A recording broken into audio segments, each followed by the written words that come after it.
Right, out in the woods. It's now Thursday, 2nd of January 2014. Bit of a damp little morning. As you can see, pretty damp on the ground. What I've done, stuck myself up a little tarp. Down there, you should be able to see the star of today's show, which is going to be the JetBoil.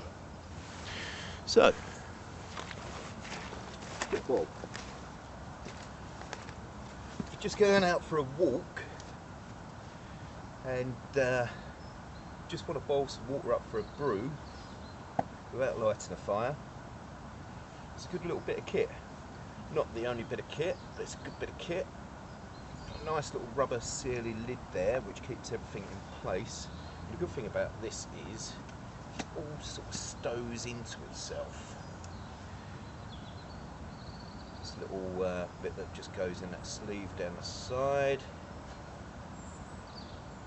goes through the lid there, and that's for your cafetiere, like so. Stick that down there where it's not going to roll off. This is an adapter to make it into a stove, just in case you want to use a frying pan just on the stove part. Not tried it yet, but I'm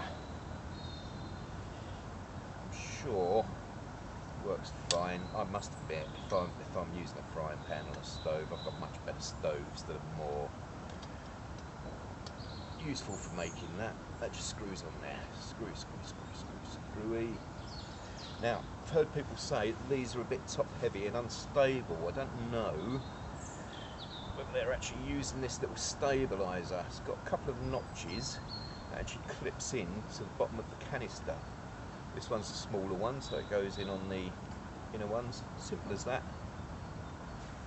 Nice and stable.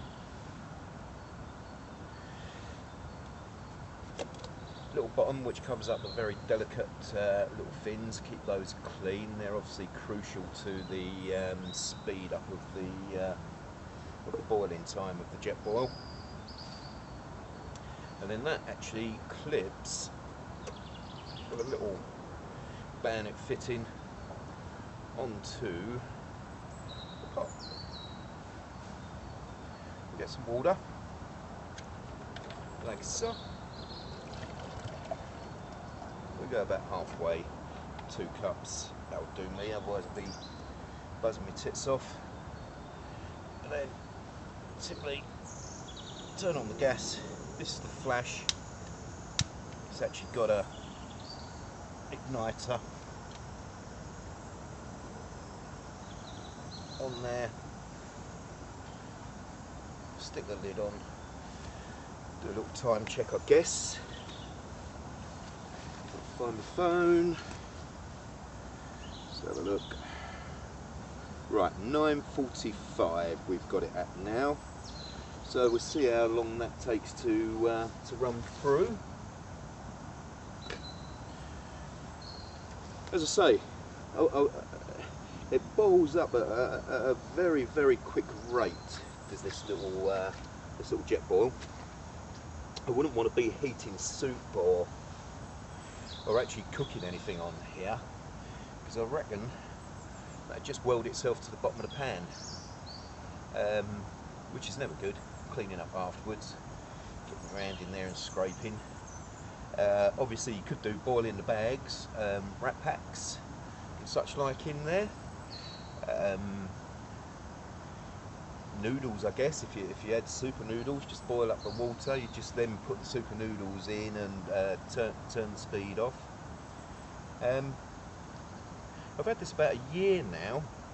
Got it in this quite garish green, just in case I'm using it in the dark when the light's not so good. Just helps you see it, so you're not liable to build it over and treading it around the camp, which can happen. But it's nice.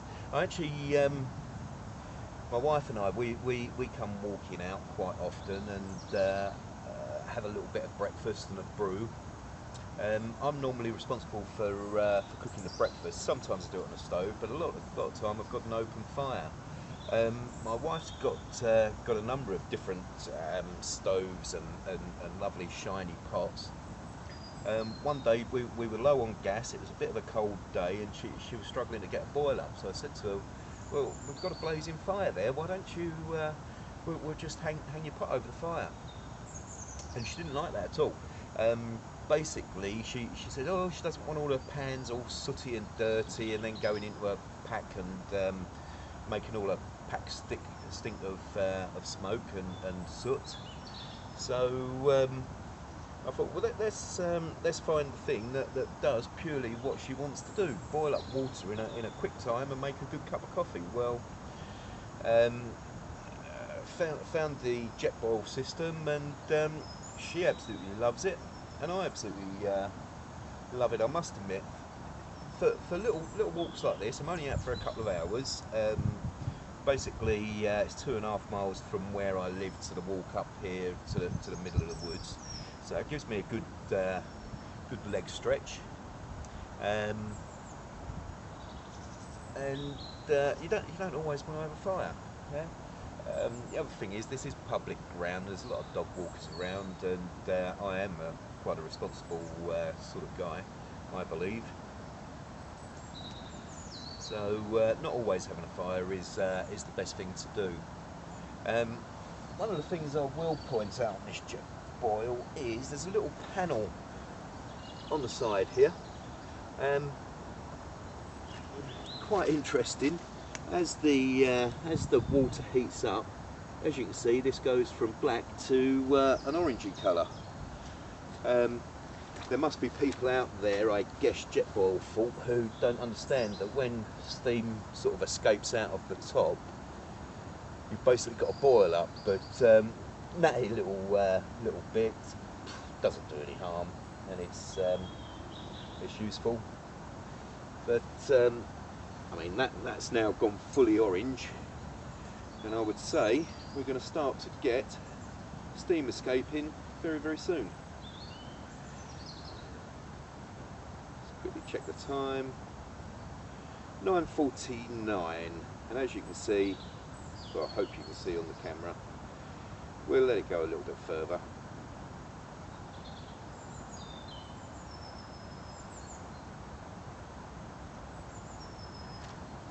Literally on a proper good rolling boil. This is fresh water that I've brought with me out of the tap. Obviously, if you was using stream water and such like, you'd want to bring this to a rolling boil and keep it there for a few minutes just to make sure you kill off any bugs. And steam escaping, we'll do another time check.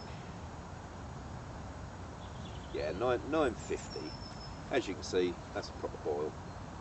Now, the only accident I've ever had with JetBoil is I made a silly mistake. I've had in the coffee before. I've turned off the gas. So we'll turn off the gas. Proper coffee connoisseurs have told me in the past you should never add coffee grinds to boiling water. You should always let the water come down in temperature a bit. Yeah, maybe that's true. Maybe one day we'll do an experiment from boiling water to non-boiling water. See if I can taste the difference. I don't know. That's just what connoisseurs tell me. Good co-op, Ethiopian, fair trade, ethically sourced coffee. Like a bit of coffee in the morning. Just add those grinds to that. Love these little leather bags for keeping things in. What I've basically done, I've got a number of different colours, and now, thanks to a fabulous chap, Phil Kenyon, who makes these pouches. I've even got a fluffy one. So when you're looking into your pack, if you've got all the same colour, you're thinking, oh, what have I got in what? If you remember that you've got your coffee in the white and your tinder in your fluffy and your candles in your beige one, etc., etc., then it just makes keeping your pack organised. We'll just stick the top on there. As I say, it's quite a cold day, so we shall. This has also got a nice little spout. So what we'll do, put that at the front, because obviously you've got your handle here. If you have a look, what you can do now, you actually pick the whole lot up. Yeah?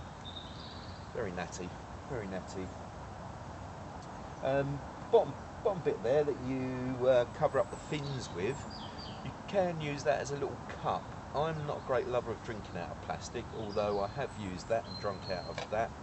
I much prefer to bring with me my little titanium cup, like this size, spare gas, stows inside quite nicely, and I don't know whether you can see that from there. You can actually cook in this little number as well. I've got another little stove that I'll probably show you at some stage, but I like this little number.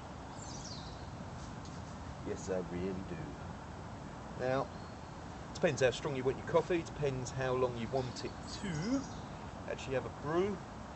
I know it's not good, good coffee making to stir this up in the cafetiere.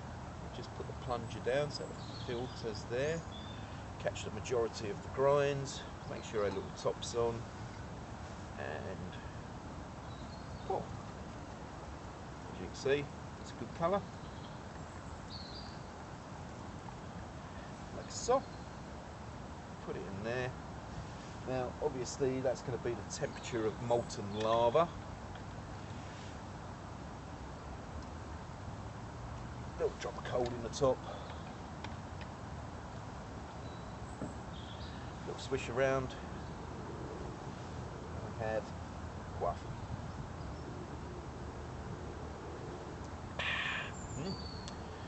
I would say that the co-op Ethiopian ethically sourced fair trade coffee is bloody marvellous. Cheers. Have a good day, people.